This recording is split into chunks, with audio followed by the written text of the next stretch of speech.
This is what he directed to be written on his tombstone. This, and as he said, not a word more.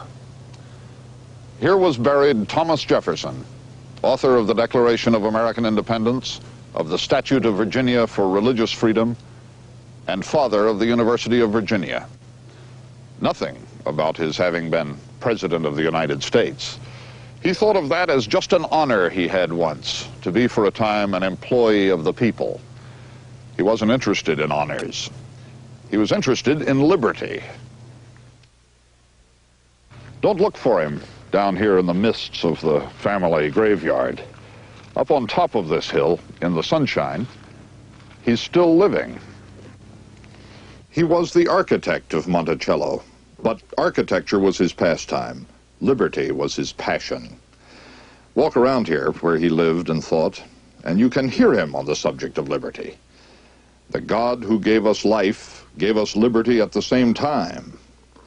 I have sworn upon the altar of God eternal hostility against every form of tyranny over the mind of man.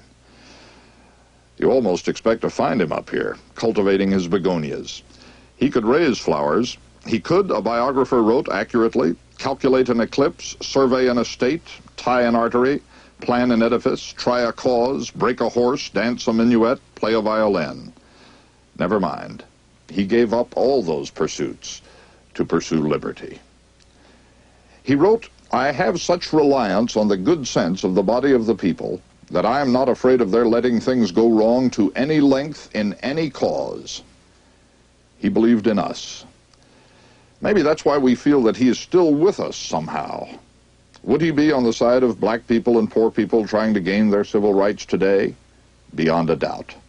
Would he support women trying to achieve the same rights as men? We can be sure of it. Liberty was his work. On the wall of his study hangs his plan for the University of Virginia to be built down the hill from Monticello. If a nation expects to be ignorant and free, he wrote, it expects what never was and never will be. He founded the university as an act of liberty. Thomas Jefferson wrote the Declaration of Independence as a red-haired young man of 33. Over the years, he changed his mind about many things, but not about liberty. As a white-haired old man of 83, he cared about nothing else so much.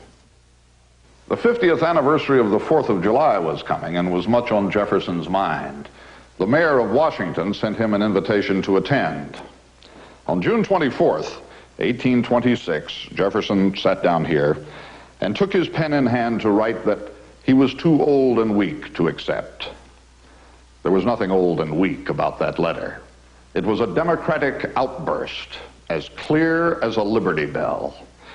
The mass of mankind, he wrote, has not been born with saddles on their backs, nor the favored few booted and spurred to ride them legitimately by the grace of God. It was a youthful letter, full of power. It might have been the first thing he ever wrote. As it turned out, it was the last. He wanted to live until the 4th of July, and he did. 50 years to the day after the Declaration of Independence, having said all he had to say to us, which was enough, Thomas Jefferson died on this bed, a free man. On that same day, a few hours later, away to the north in Massachusetts, John Adams, also old and weak, also satisfied to have lived until the 4th, also died. His last words were, Thomas Jefferson still lives. You were right about that, Mr. Adams.